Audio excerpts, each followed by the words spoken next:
बिस्मिल्लाहिर्रहमानिर्रहीम। अस्सलाम वालेकुम। प्यारे दोस्तों, एटम बम अमेरिका, रूस, बरतानिया और चीन में जौहरी हथियारों का बटन किसके पास होता है? आपको बताते चलें कि 24 फरवरी 2022 रूस में सुबह का वक़्त था। रूसी सदर पुतिन ने यूक्रेन के मशरकी हिस्से में खसूसी फ़ौजी ऑपरेशन का ऐलान किया और सरहद पर पहले से तैनात रूसी अफ़वाज ने यूक्रेन पर हमला कर दिया।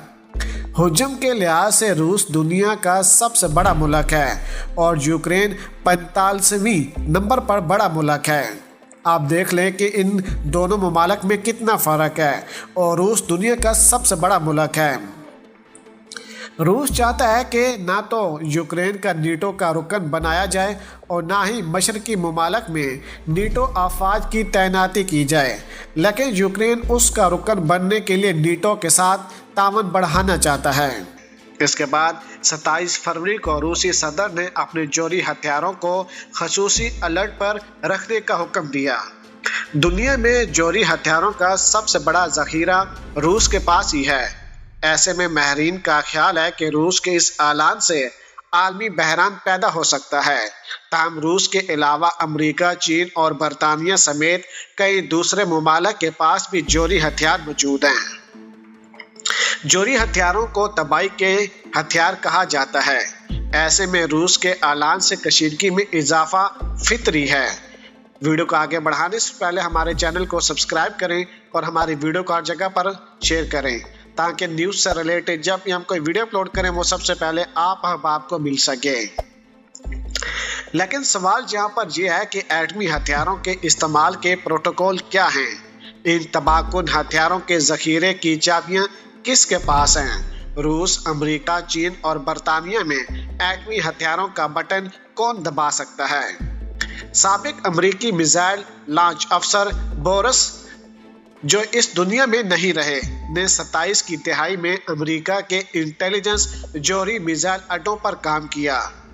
याद रहे कि बोरिस ने कहा था हमें मिनट मैन कहा जाता था और उसकी वजह यह है कि हुक्म मिलने पर हम 1 मिनट में एटमी मिसाइल दाग सकते हैं। बोरिस और उनके साथी इस स्क्रीन पर नजर आते थे और नजर रखते भी थे जिस पर किसी भी वक्त मिसाइल दागने का हुक्म आ सकता था।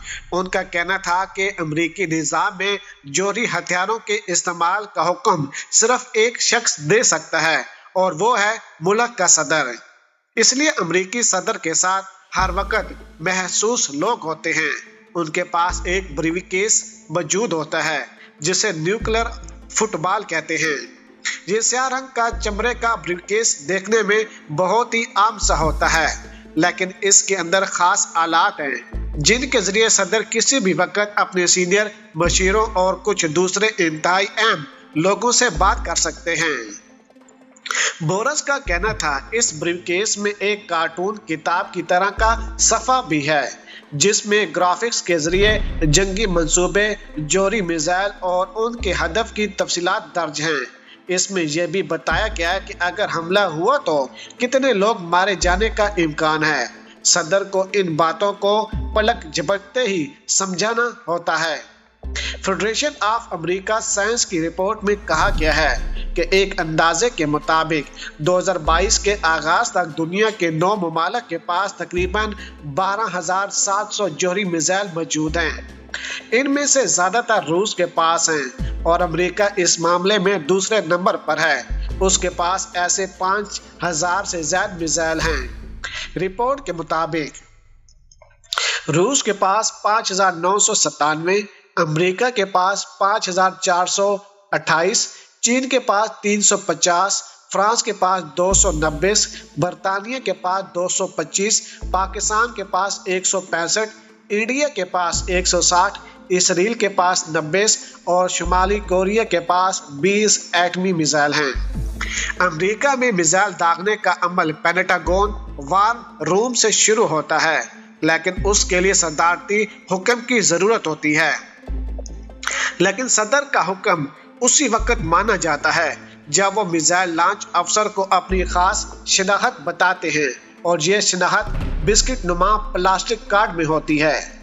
अमेरिकी सदर को ये कार्ड हमेशा अपने पास रखना होता है یہ وہ کارڈ ہے جس کی وجہ سے امریکی صدر کو دنیا کا طاقتور ترین شخص کہا جاتا ہے۔ صدر سے منظوری ملنے کے بعد چند منٹوں میں ایٹمی میزائل لانچ کیا جا سکتا ہے۔ بورس نے بتایا کہ صدر کا حکم ملنے کے بعد منٹ مین یعنی زمین پر تعینات ٹیم میزائل سے حملہ کرنے والے یا آبدوز میں نفس میزائل لانچ کوڈ کے ساتھ کھولے جاتے ہیں اور حملے کے لیے تیار کیے جاتے ہیں۔ بورس کے مطابق کسی بھی وقت جوہری میزائل لانچ کرنے کے لیے 2 افراد کی ضرورت ہوتی ہے جو اپنے اپنے کوڈ بتاتے ہیں۔ ایک طرف سے یہ 2 لوگ میزائل لانچ کرنے کی چابی ہوتے ہیں۔ انہوں نے بتایا، میرے پورے کیریئر میں ایک وقت ایسا آیا تھا جب ایسا لگتا تھا کہ ایٹمی جنگ چھڑ جائے گی۔ تب میری عمر کم تھی اور مجھے اندازہ نہیں تھا کہ دنیا میں کیا ہو رہا ہے۔ اس وقت ہمیں الرٹ ملا کہ جوہری جنگ کے لیے تیار ہو جاؤ۔ بورس اور ان کے ساتھی میزائل کا لانچ کوڈ یعنی چابی لے کر کرسی پر بیٹھ گئے۔ وہ میزائل لانچ کے حتمی حکم نامے کا انتظار کر رہے تھے، لیکن یہ اچھی بات تھی کہ وہ حکم کبھی نہیں آیا۔ یہ 1973 کی بات ہے جب عرب ممالک اور اسرائیل میدان جنگ میں آمنے سامنے تھے۔ اچھی بات یہ تھی کہ ایٹمی ہتھیاروں کا استعمال نہیں ہوا۔